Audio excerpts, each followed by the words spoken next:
Everyone, and welcome to Civil Beat's Ideas Live show for Wednesday, June 2nd, 2021.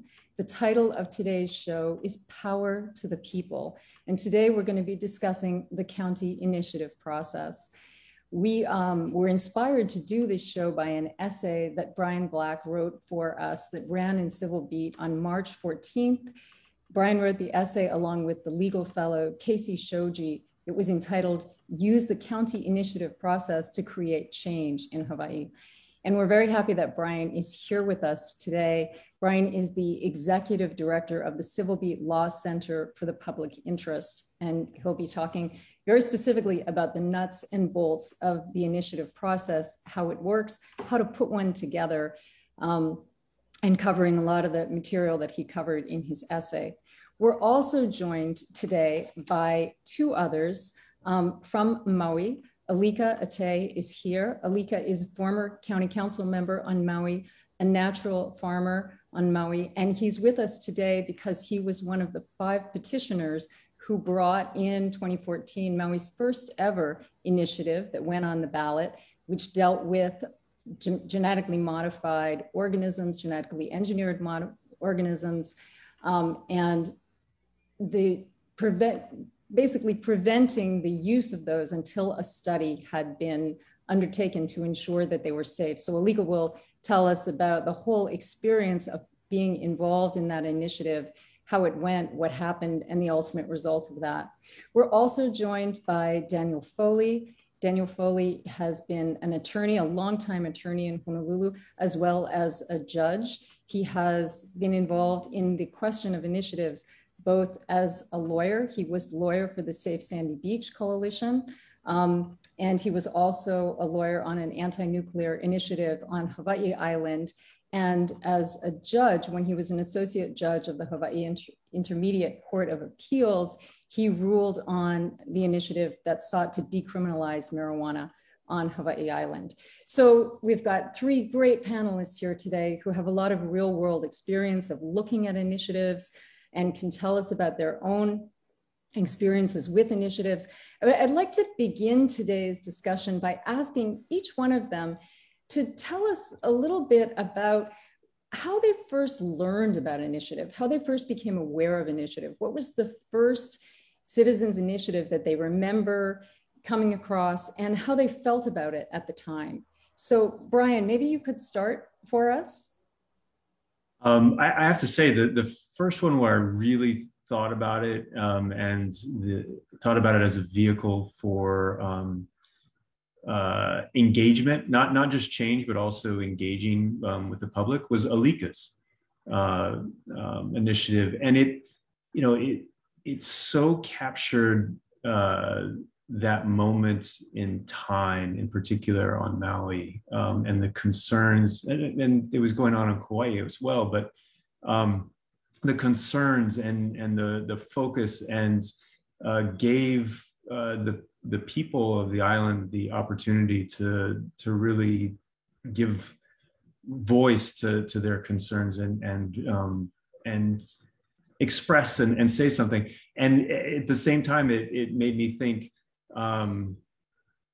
just listening to the discussion, I just sort of immediately had this concern about, okay, is that okay? Is it okay for the county to be doing something at that level? And so it illustrated not only the value of the engagement, but also the pitfalls when you're dealing with initiatives and the things that the limitations as a tool. Mm-hmm. Mm-hmm. Alika, do you want to go next? Yeah, sure. I guess my one and only involvement of an initiative was the Maui Initiative. It was the Citizens People's Ballot Initiative. For my involvement, I got a phone call, a request to get involved. And they were explaining what was going on, which I firsthand knew what was going on as far as the genetic engineering practices, the heavy use of restricted use pesticides, But as they were asking me to get involved, I knew from the very first minute what my answer was going to be, but they took another 10 minutes trying to sell me to join in and be one of the citizens to be on the Ballots Initiative. And it came down to simple, aloha aina, as simple as that. And for me, if you're Hawaiian, if you're born and raised here, we have a responsibility or a kuleana to aloha where we live, to aloha our land, to aloha our ocean, to protect our waters, and most especially to aloha and protect our children and our kupuna. So everyone throw out the acronym SHAKA. Shaka. People misunderstand what that acronym is all about, but it's very simple. It's about sustainable Hawaiian agriculture for our keiki and the aina. And these were the words that collectively means Shaka. So my involvement with this initiative was strictly on aloha aina. Okay. Thank you, Alika. Dan, how about you? When did you first really become aware of initiative? I'll never forget my first initiative, you know. That was 1988. I'd spent years in Micronesia writing constitutions and statutes, and initiative and referendum doesn't exist out there and nobody wants it. And then I came here as a civil rights lawyer. I was dealing with ballot issues, but they were getting the Libertarian Party on the ballot, challenging Hawaii's ban on write-in voting, but had never really given any thought to initiative or referendum. And then 3 people approached me, Alan Burdick of the Sierra Club, Mike Wilson and Phil Esterman of this group called the Save Sandy Beach Initiative. And they had just been sued in State Circuit Court by Bishop Estate and Kaiser Development to keep their initiative off the ballot. And the clock was running and they couldn't find anyone to represent them. They had no money. This is before broken trust. So Bishop Estate had a lot of the lawyers on retainer, legislators and council members as well.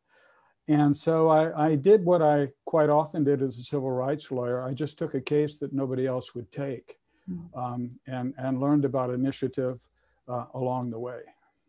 Okay.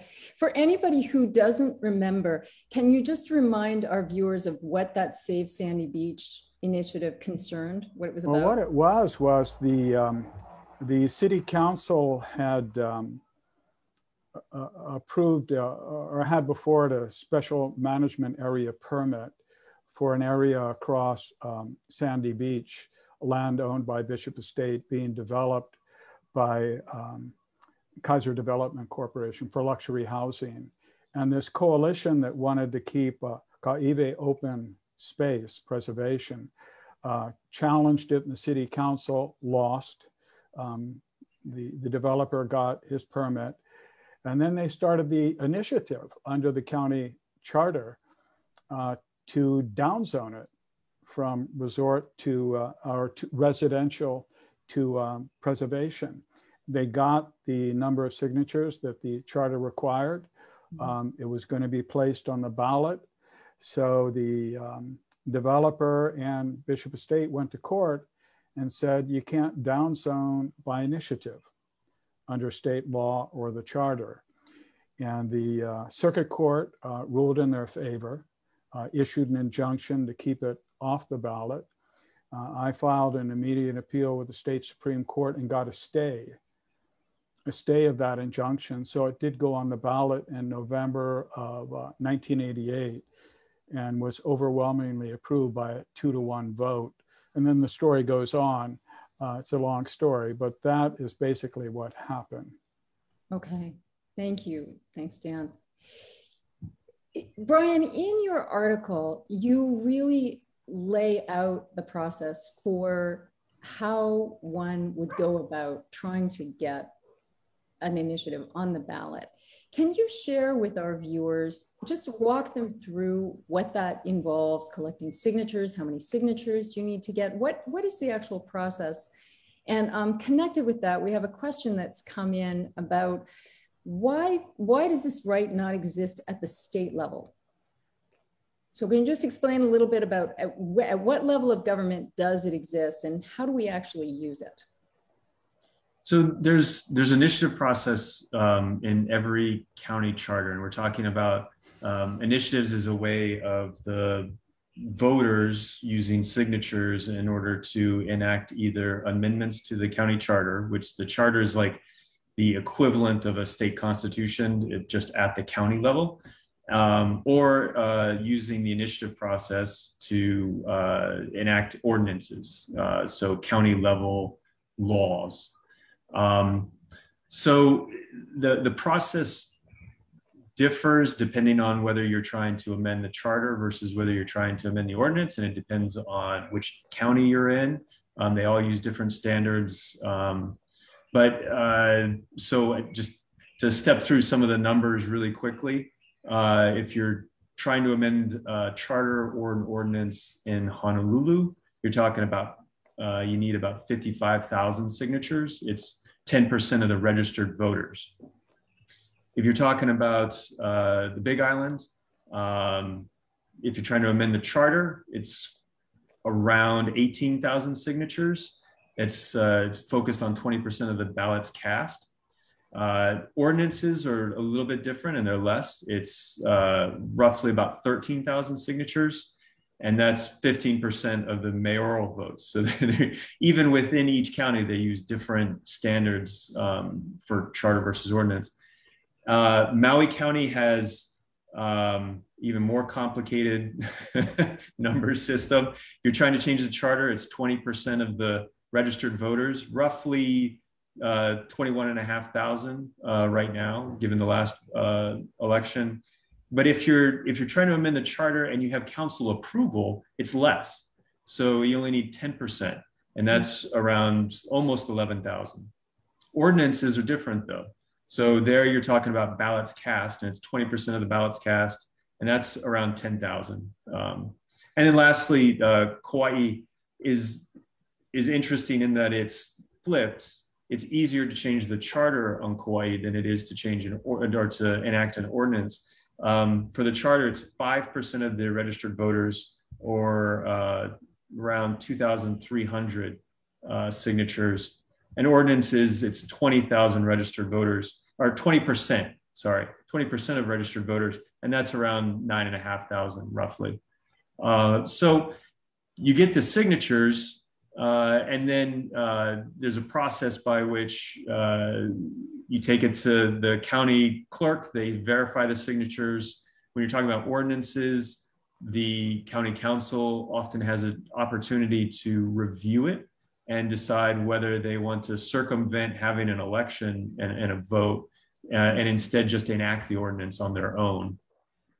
And then if it does go to a vote, in most counties, there's kind of a cooling off period for ordinances, such that if the council doesn't like the ordinance that's passed by the majority of voters, there's a certain period of time in which there's a supermajority needed, or there's more council members have to vote, like 3/4 have to vote to repeal it. But usually that's limited in time. Although on Maui, the county council can't repeal it for a year, and then after that, there's a supermajority needed. For others, the supermajority, after a couple of years, it's just a regular vote and they can repeal. So yeah, in response to the question about the statewide initiatives, I mean, that's a really historical thing. I mean, I don't personally know a lot of the history related to that, although my understanding is that there was a lot of concern at the time of statehood, in particular, about having the opportunity for a citizen vote on changes to the Constitution and to enacting legislation. You know, I can add to Dan that. might have a better idea. When they wrote the Constitution in 1950, that Constitution was pretty much written to be a document acceptable to the US Congress as a basis to be admitted as a state. So, you know, you look at it, they avoided controversy. You look at the Bill of Rights, it's almost, with the exception of gender, almost a cookie cutter of the US Bill of Rights. But it was taken up again in the 1968 and 1978 constitutional conventions. It's been discussed in all three. And the delegates chose not to put forth a constitutional provision. And that's why we don't have it. It has been deliberated, it has been discussed, and it has been rejected in conventions. Obviously, bills have been introduced in the legislature, but haven't seen the light of day. So it basically only be revisited if we have another constitutional convention, and that question is asked of the voters every 10 years. What was the thinking behind the reason that it was rejected in 68 and 78? You know, it's a good question. I don't think it ever came to the floor. You know, it died in committee. 68, 50 more established office holders, lawmakers. 78 was very progressive. And looking back, when you look at who opposed constitutional conventions in 88 and 98, because the vote came up, whether you would have, it was a coalition of civil rights groups, environmental groups, Native Hawaiian groups, and labor unions, because they didn't want to risk what they got in the 78 CONCON. So you had very progressive people putting forth constitutional provisions on environmental rights, Native Hawaiian rights, water, land, and they thought they were just doing fine without the need for an initiative or referendum, and then subsequently saw that as a threat to the work they had accomplished. That's really interesting. Well, at least we know that there is a mechanism at the county level. And Brian, thanks for laying out some of the specifics of that. And I'd love to turn back to Alika now. And if you could just walk us through your experience as someone who really lived this, who went through this, who devoted a significant portion of your life to trying to get this initiative on the ballot and passed. What was that experience like? I think the experience of going through this citizens initiative was a very, for me, organic experience. I think the concept of letting the people participate in making law. This comes about when you're in a community and you see a lot of negative things, bad things that goes against our values of our own community, you know, basically the values of Aloha Aina. And with that, you know, my experience was, it's not, like I said earlier, it's not like 5 people got together and wrote this ordinance up and let's just put it on the ballot.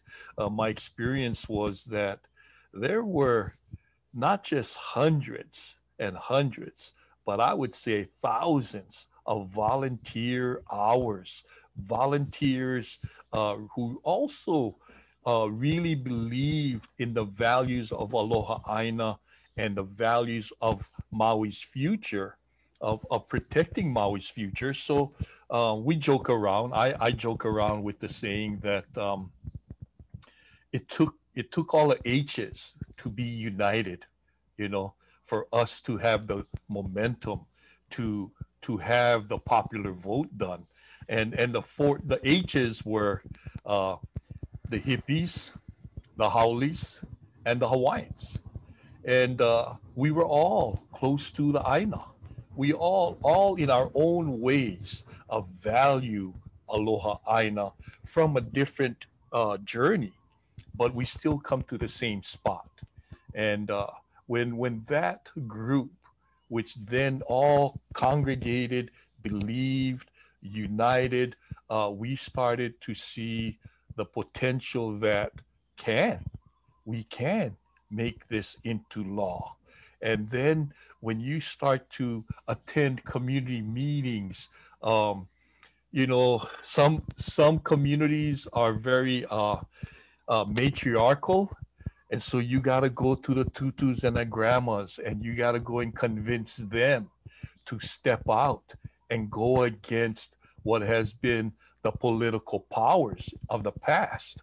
And I think the shutting down of the plantation era, when the pineapple shut down, sugarcane was waning, the mentality of the community for a long, long time, in fact, some communities still hold it, is that the plantation mentality is you don't say nothing, you don't go against the boat, you don't rock the boat because it may cost people jobs, right? But when they no longer were there, then the people are now able to express themselves, and they're able to express themselves through the process of a vote. And so, yeah, that for me was a steamrolling effect of getting things organized to the point of where it came to one final day of the votes and being victorious on that night. Yeah. You know, it's interesting to hear you talk about the 3 H's, because I think, you know, you were sort of, I think of the 3 M's of this case: Monsanto, money, and Maui. And so I think that that was one, that initiative was particularly striking for the amount of money that was spent. Right. What was your experience of being in the middle of that? You know, for me, the biggest asset was the mandatory election. What was it called? Where a couple of weeks before the election, they had to release how much money is being spent in the campaigns, but it's a mandated portion of the election law. I think that is a very, very important tool that should be mandated even earlier, because when the report came out that those against this initiative had rallied to spending, I don't know what the exact figure was, but several million, yeah, something like 6, 7 million, 8 million.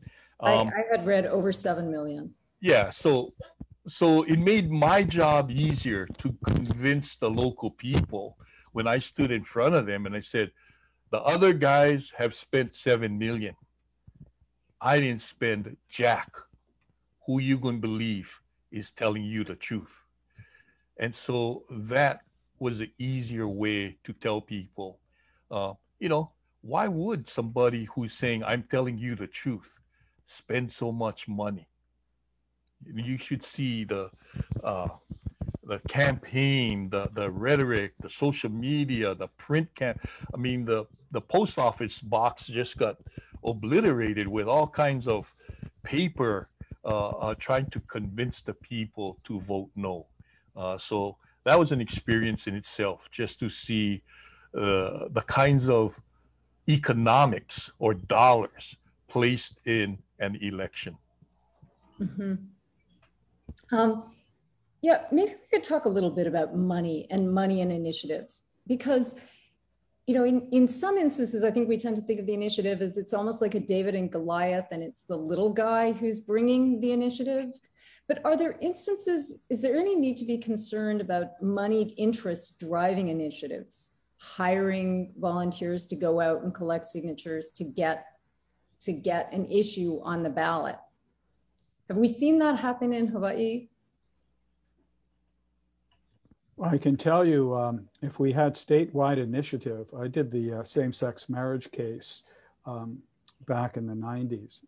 And fortunately, we didn't have statewide initiative, especially in terms of amending the Constitution, because all the money was on the other side. The Mormon Church was putting in hundreds of thousands of dollars. And we had nothing. My attorney fees weren't even being paid, and barely had enough for court costs. So I was able to, because we didn't have initiative or referendum statewide, string it out for years and blocking it their initiatives in the legislature. But if we had statewide initiative, that would have been shut down. A minority group, LGBTQ, would have been denied rights right away. There wouldn't have been a chance. California is the best example of money. You know, Prop 13, I think they call it, Prop 8. Prop 8 was money, again, funded by the Mormon Church, this time in the millions, to put a constitutional amendment on the ballot to take away marriage equality rights of LGBT, and prevailed. So it is a double-edged sword. We have the feel-good stories of Alika on Maui, Save Sandy Beach on Oahu, but you have, at least in other states, the contrary experience where it is money, especially in the larger states, to get an initiative and referendum on the ballot and prevail. In California with Prop 8, it's because you had a progressive legislature and a semi-progressive governor, Schwarzenegger at the time, at least on LGBTQ issues, and they couldn't prevail there, so they did the end run. Mm-hmm. Mm-hmm. And we have a person writing in who's basically making the point that money exists all through the system. So we also have money influencing politicians. And so it's not exclusive to a concern with the initiative process. Alika, maybe we can talk a little bit about, so it went to the vote, it won by a narrow margin, but it did win. But then what happened?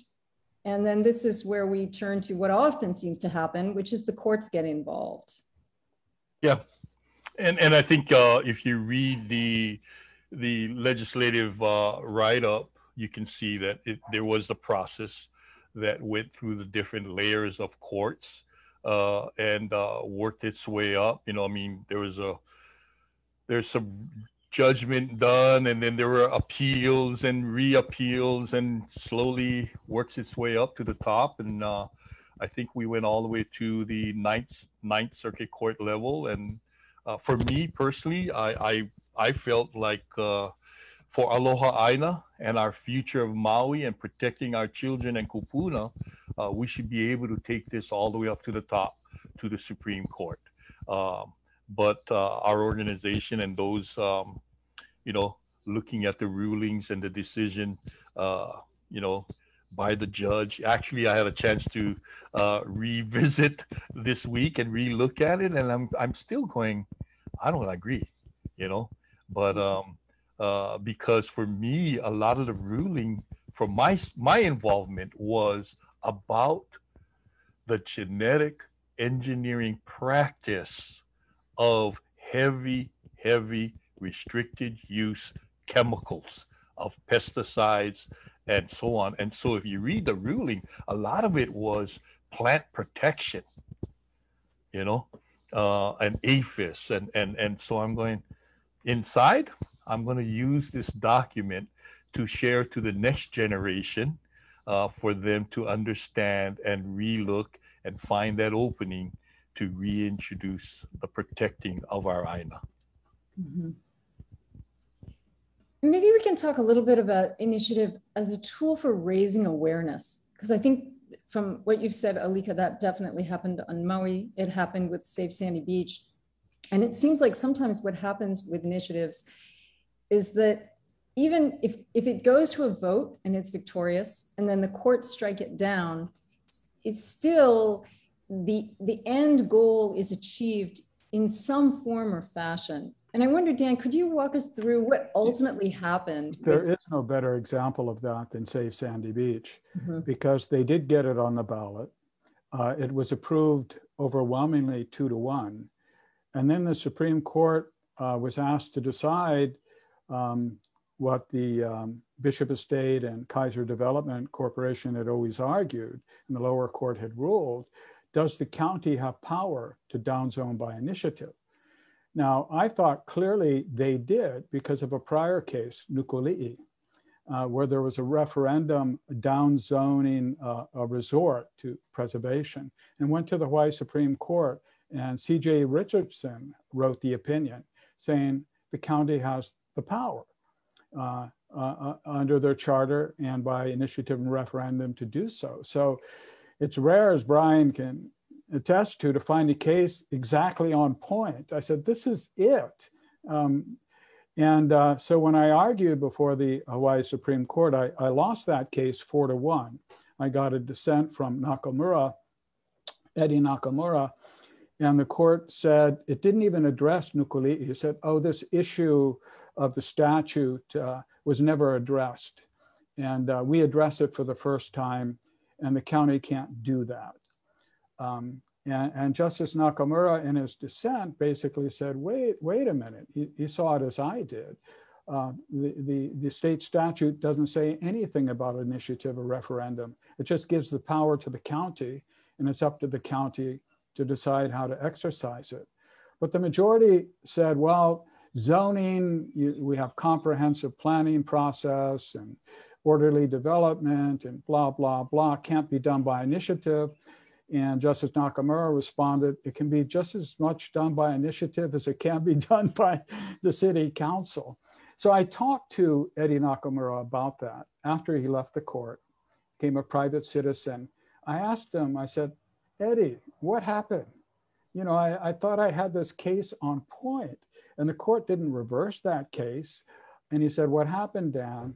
He said, after nukuli'i, large landowners, developers, private construction companies, lawmakers were so threatened by that initiative power in terms of land that the court reversed itself without being honest enough and saying they reversed themselves. So, you know, the court changed its mind because it got the pushback. But because the vote was so overwhelming, 2-1, the city council that had actually allowed the residential zoning to go through, their politicians, they need votes, they changed their mind and flipped, and therefore enacted the very ordinance the initiative had adopted.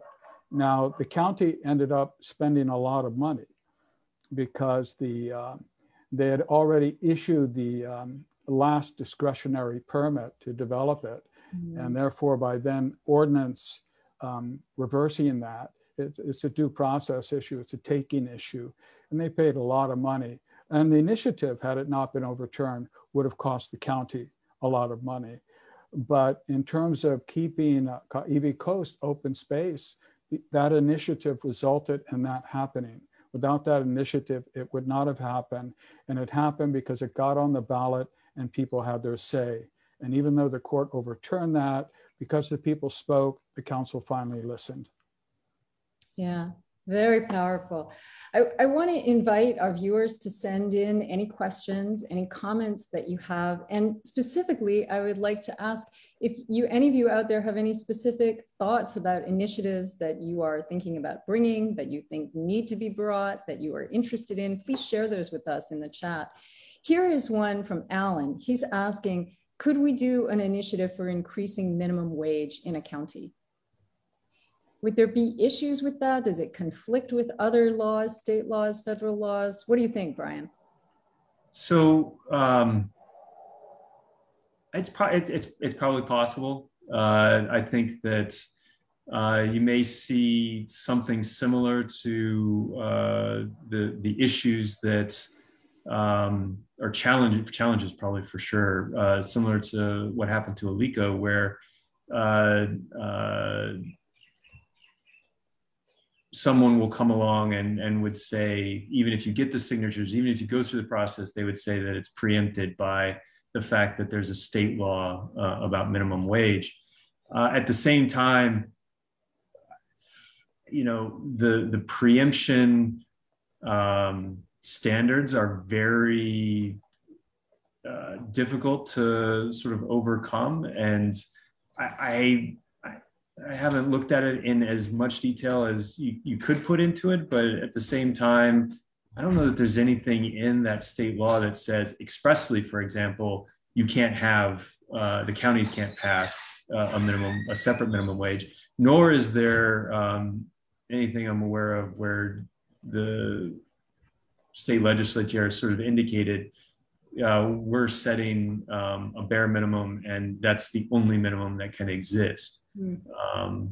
Have indicated that at all. So without that, I mean, it's just like there's a federal minimum wage and we have a state minimum wage. I don't know why there couldn't be a county level minimum wage. You know, and that's the first place where you start with a county initiative is what Brian's talking about, because with a few exceptions, the only power counties have is what the legislature gives it. There's only a few specific powers the Constitution gives it. So the first thing you look at is, does the county have the power? You know, have they, as Brian suggests, been preempted, or would there be a direct conflict? Just because it's the same subject matter doesn't mean it's preempted or there's a conflict. So you have to look very carefully, which I haven't done either, Brian, at the statute. And that's your ultimate determination. And you can bet your life that those that have fought against minimum wage in the legislature would be there to fight against an initiative to do the same. And in Sandy Beach, remember, it was Hawaii Revised Statutes 46-4 on zoning. It never said the county can't zone by initiative. But even though it didn't say that, the court said, well, to do so would be inconsistent with the intent of that. So that requires a lot of examination, and that's where you begin. Mm-hmm. Mm-hmm. Here's another question that's come in from one of the viewers.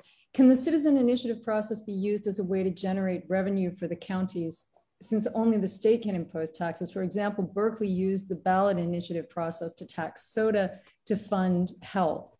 When community sees tax as an opportunity to invest in community, they might be more supportive. So I guess, is there anything that blocks the counties from using initiative to come up with ideas around taxation? Yes. The state constitution says that the only authority that's given to counties to tax is for real property taxes. And the Hawaii Supreme Court has said that taxing authority is limited to the county councils. So you can't do initiatives even to affect the taxing authority that counties actually have. And even that taxing authority is limited to real property taxing. Okay. Okay. So not land, not taxes.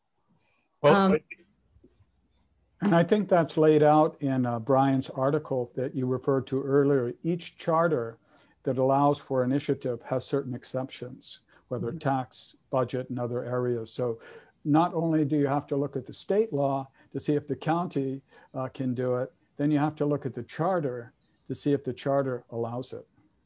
Yeah. Here is a question from Dan. He says, what about limiting tourism? Today's paper said this was favored by 52% of residents.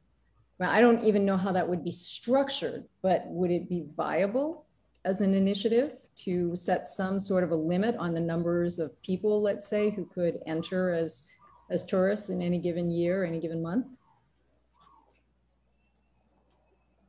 I think indirectly you can approach it, but the court said you can't now through zoning. You know, land use planning, how land can be used, but the court has held you can't do that by initiative. Yeah, that one's tough. I mean, I think there might be things that you could do that, especially if you have an example of things that the county's already doing. Like, for example, we've seen fees on tourism related to parks and things like that. That you might be able to force more of that or something similar to that, but it needs to be limiting tourism. I think is probably too broad of a topic to. There's so much that it could be. If I could take a stab at that, I think it probably could, depending on the language and how you write the initiative. I think the issue, everyone knows, I mean, they're saying over 52% is agreeing in some form of addressment towards sustainable tourism. I think if you look around the world in such places as Hainan, China. I forgot the name of another tourist beach in the Philippines. Using hindsight and seeing where those previous highly attended tourist locations were not taken care of, to where public health safety, the water pollution, everything there made it so that those beaches were never and can never be used again. So you went really at the high peak of economic prosperity, to where you close your eyes and not taking care of the environment. Once again, aloha aina. You lose all of the economic opportunities that you had because you didn't keep the eye on the ball. So we use hindsight on those sites that lost their tourism, and that should be a warning for us within our state, and for me in particular within Maui County, to look at, yes, tourism is the #1 engine. Yes, we have so many millions of people coming here, but at a point, yeah, it's going to be too much. And at a point, your environment will get degraded. Your beaches will no longer be in tops in the world. And then no one will come.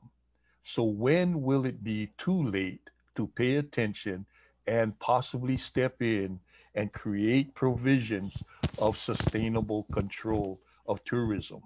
I look at it where even the federal government at the national park up in Haleakala, they've already given us a hint of sustainable tourism. In the morning sunrise visit, you got to make reservations. Once they peak and reach the reservation is too full, what do? They tell us no longer can come. The park is now closed. We've reached our limit.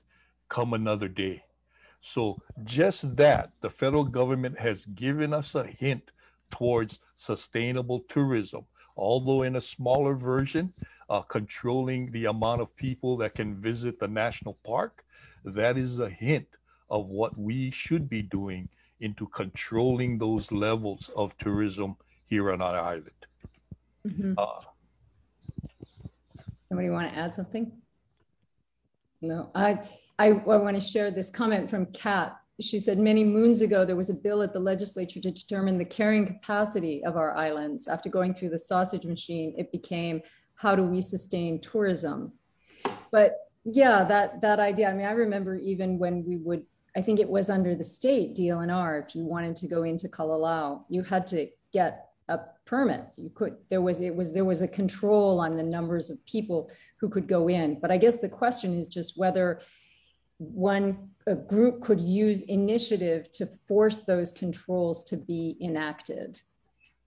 I think we have to remember that our initiative and referendum here is very narrow.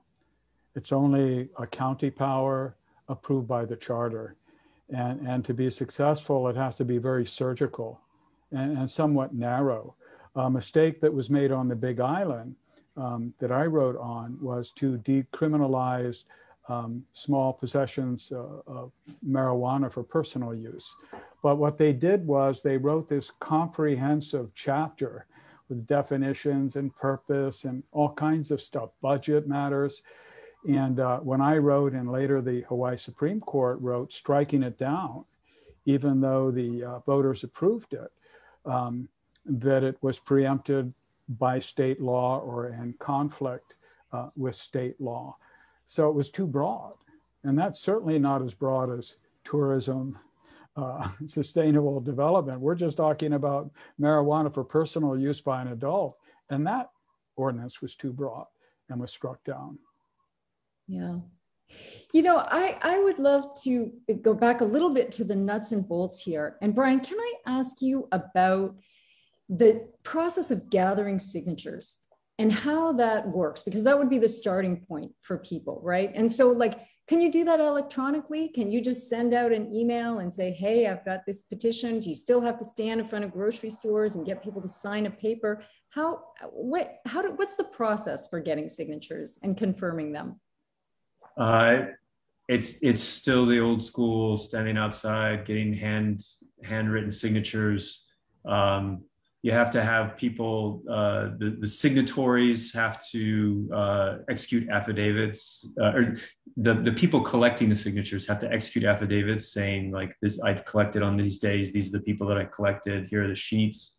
The people who are signing have to give their names, sign, and at a minimum put residence so that they can be verified. Some of the other, some counties require more information depending on whether it's a charter or ordinance amendment. So you cannot do electronic. There's a recent Hawaii Supreme Court case that explained that the clerk's office and the agencies, they have the ability to accept electronic signatures in lieu of handwritten, but it's in their discretion. So they can make the decision as to whether or not to accept. And I'm not aware of any of the county clerks saying that, promulgating rules to say that they would accept electronic signatures for petitions or initiatives. Okay. And you always should gather a lot more than you think you need, because many of the signatures are going to be struck because they're not registered, they're, whatever. But there's another issue that came up in the Save Sandy Beach case. It's because you do it face to face. You go to shopping malls and parks and whatnot. Is what you tell the people that you're asking to sign. One of the complaints against my client, and it ended up in court, is that they were telling everybody, we have to save Sandy Beach. And my friends, the lawyers on the other side, said, hey, that's not fair. We're not putting our development on Sandy Beach. It's across the street. The beach isn't going to be impacted. Open space, of course, was. So they actually subpoenaed a sample of those that signed the petition. They were going to depose them to show that they were misled into signing the petition. But the judge quashed the subpoena. But in opposing that subpoena, I did do research, and some jurisdictions that happens. So in circulating the petition, I think you better be very clear that you're telling the people what it's really about. That's important. Yeah, and that gets to another issue about wording, right? The kind of the how this is all presented, not just when you're asking somebody for a signature, but on the ballot itself. Brian, can you talk about that and how that's an issue and where the pitfalls are? Yeah, so you have to be really careful about not only the wording of the change that's being proposed, like say the ordinance itself or the charter amendment, but also the ballot question. And we haven't had, the Hawaii courts haven't dealt with the clarity of a ballot question in the context of an initiative, but recently they did deal with it in the context of a legislatively proposed charter amendment or constitutional amendment. And they made very clear that you have to have something that is not going to, that's clear for the voters. They know what they're voting on, and it's not misleading in any way. So, you have to be really careful about how things are written up, such that everybody's going to be very, everybody knows when they vote one way or the other, they know what they're voting for. If I can just read, to give you an example, Brian, here's what the Hawaii Supreme Court struck down as not clear, misleading, and deceptive. The question was, shall the legislature be authorized to establish, as provided by law, a surcharge on investment real property to be used to support public education? So the opinion written by Justice Pollack said, what does provided by law mean? What does a surcharge on investment mean? What does supporting education mean? I have no idea, and struck it down, and didn't even allow the people to vote on it. And he was essentially, saying that a lot of that stuff is misleading. So, for example, the supporting education, the way that the charter was, or the constitutional proposal was written, it didn't actually require that funds raised be used to increase funding for education. It could have decreased funding for education, or done something else. So the wording of it was misleading in a lot of different ways. Yeah, that was a kind of an interesting example. I actually went to try and find the ballot wording for the Maui Initiative. And I don't know, Alika, if you have that there. No. I have this, but I almost thought this must be a typo or incorrect because it can't have been this unclear. But it was in Ballotopedia. It seemed like a very reputable source. Maybe you can, I'll read it, Alika, you can tell me if this sounds like what was on the ballot. Should the proposed initiative prohibiting the cultivation or reproduction of genetically engineered organisms within the county of Maui, which may be amended or repealed as to a specific person or entity when required environmental and public health impact studies, public hearings, a 2/3 vote, and a determination by the county council that such operation or practice meets certain standards and which establishes civil and criminal penalties be adopted for Maui County? I really don't know. I believe that's the question that was on the ballot, but it's from an editor's perspective, it's not easily comprehensible. But that issue was never apparently raised or addressed by the court. Right. Brian shared with me, and Alika did, the Ninth Circuit Court opinion on that. And the way they described it was an initiative banning the cultivation and testing of genetically engineered plants, period. So that's not in quotes, may not be the exact language, but the clarity of the language didn't appear to be an issue. Yeah, yeah. I want to bring this in. This is another idea for an initiative. This comes from retired Judge Mike Town, and he's wondering, could initiative do away with cash bail in limited circumstances? Probably not, because it's not statewide. The city council years ago, I helped challenge it, enacted an ordinance to basically provide a surcharge for convicted defendants. They were looking at a way to raise money because all the money on fines and whatnot went to the state. Right. So they figured, oh, we have all these criminal defendants, we have police we have to fund, we have prosecutors we have to fund. We should get some money out of this. So they imposed a surcharge, a tax, that upon conviction, these people would have to pay.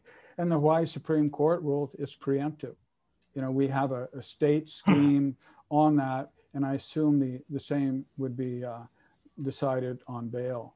And again, just because it's so limited under state law and county charter, Judge Town is someone who's very familiar with this, but it's my opinion that I don't think you could do it by county initiative. Okay. Yeah, I mean, my initial reaction would be it might be very similar to the decriminalization of marijuana analysis, and that because it would be inconsistent with the bail system that's been set up by the state, it would probably be preempted. I agree with that. Here's a comment from Nikos, a question, Dan. He's saying, mahalo for your efforts on cannabis. How about a local effort to make cannabis enforcement the lowest law enforcement priority for a county, as was done in a few localities in California prior to the legalization of adult use? You know, the problem I saw as a judge and the Hawaii Supreme Court saw was the breadth of the initiative on the Big Island. There was a dissent. That was a 3-2 decision. The majority was written by McKenna. There was a dissent by Pollock and Wilson. And they said, you know, we don't have to strike down the whole thing. We can allow the parts of it that still work, that aren't in conflict with state law, to prevail and to be enforceable. So it's not to say that that issue couldn't be revisited, but you would have to look at that Supreme Court opinion and have something far more narrow and surgical, and try to avoid the preemption argument or the inconsistency with state law. But I wouldn't say that's not worth exploring. Okay. Well, we've been talking for almost an hour now. Here's a question from Lisa that sort of sums up a lot of what we've covered, and she's asking, what would be the characteristics of an initiative that would be more likely to be successful? It seems like there are many, many hurdles.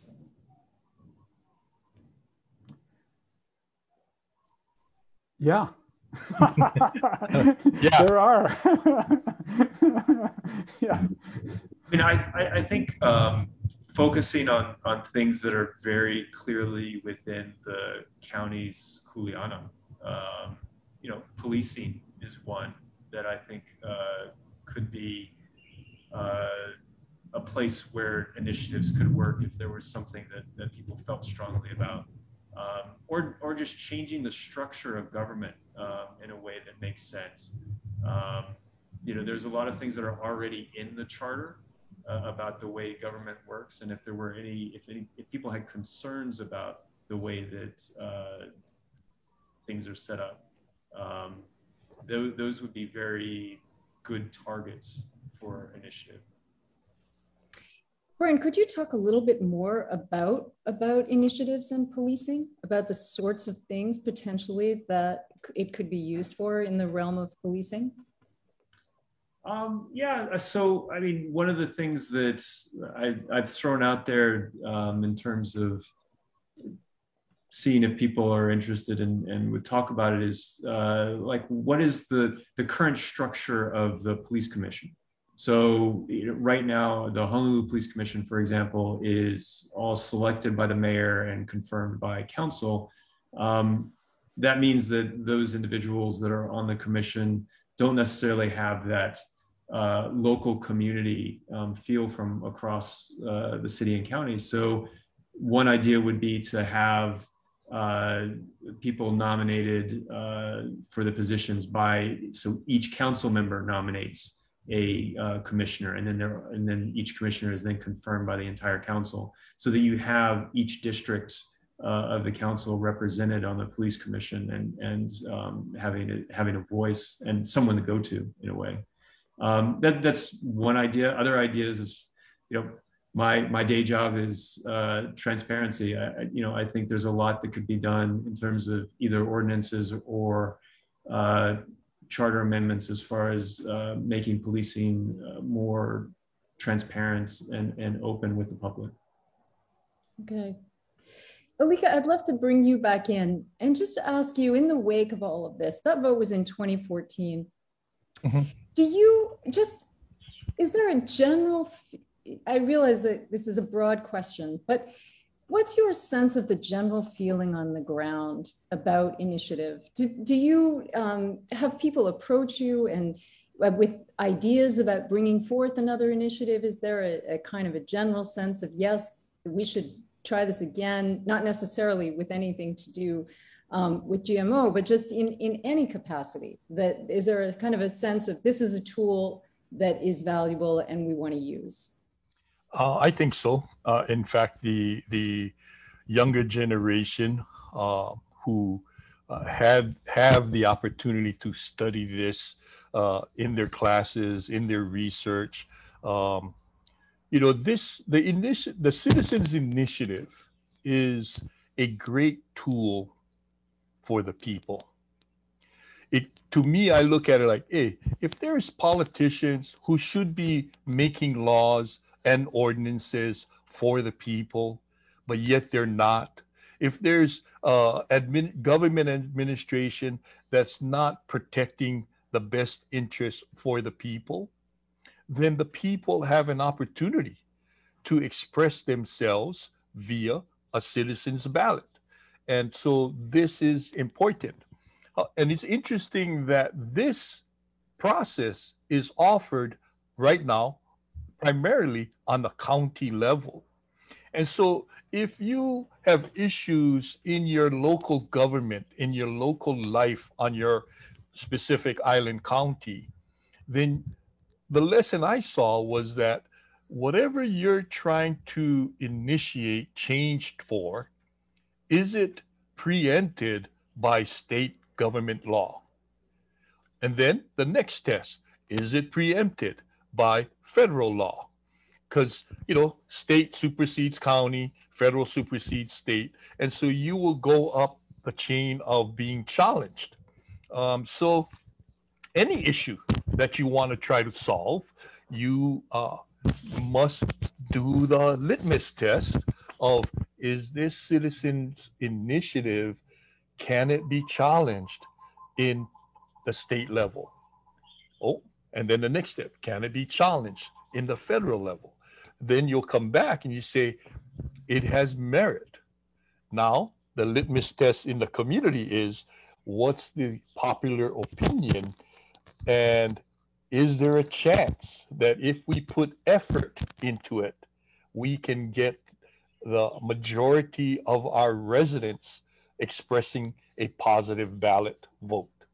So I think this process is very important for our community in case there's legislators and local politicians who are not listening to the people and protecting the people's interest.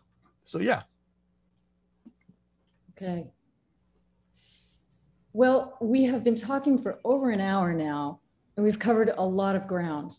And I think I want to turn it over to each one of the three of you for any kind of closing thoughts, final thoughts.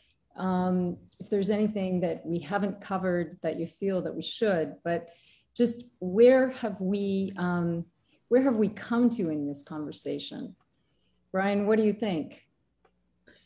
I think the key here is if you have an idea, you need to do your homework, right? I think there are a lot of obstacles, but at the same time, it is an amazing tool for engaging the public and allowing the public to have a voice, and it's an important tool. And so, if you have an idea, do the homework, do the legwork, and try and get people organized, because it is worthwhile. And what about, are there any final kind of tools or resources that people should be aware of if they want to embark on this? Anything that we haven't touched on that could be helpful to people? I think you're aware of it. The two studies by the League of Women Voters. The League of Women Voters, which is of Honolulu, is just a really outstanding group, and you can just Google it. But they did a study in 1989 on initiative and referendum at the county level.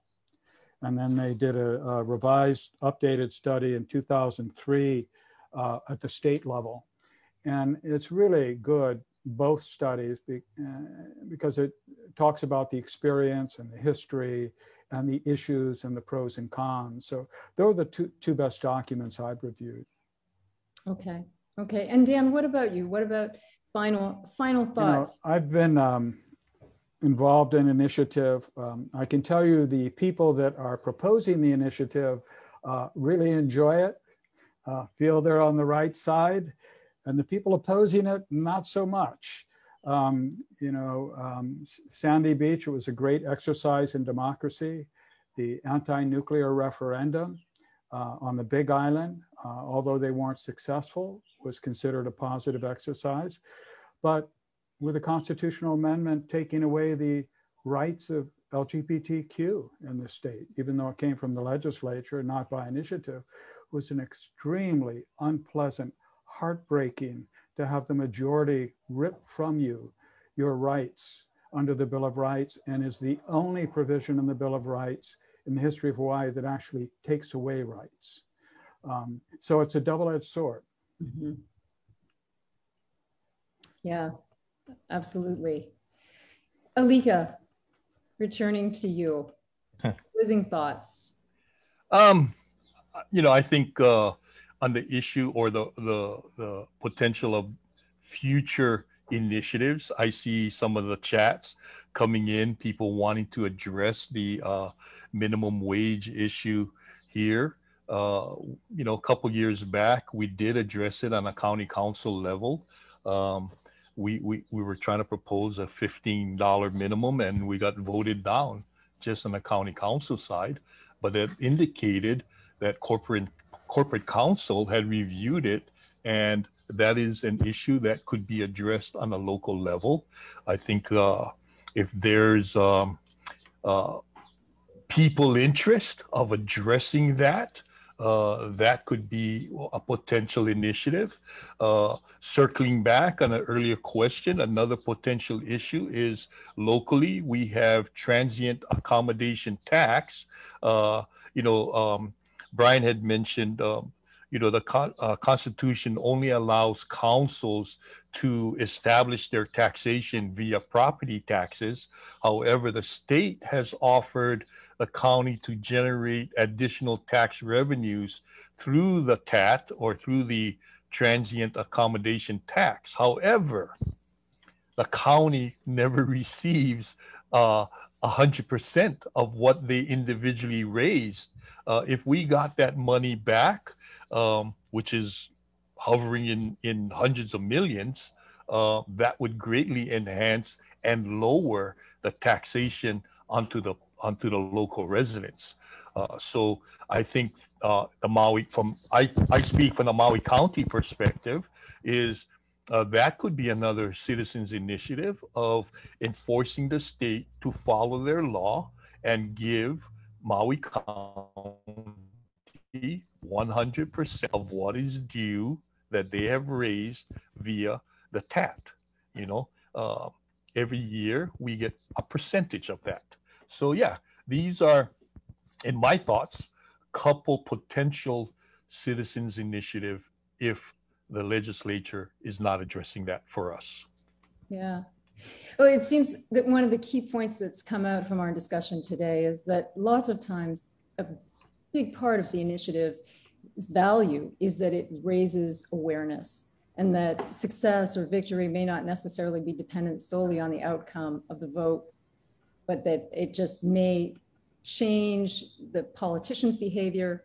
It may change the public's attitudes. So maybe we'll have another discussion about this at some point in the future when there's a big initiative going on and there's a big fight happening.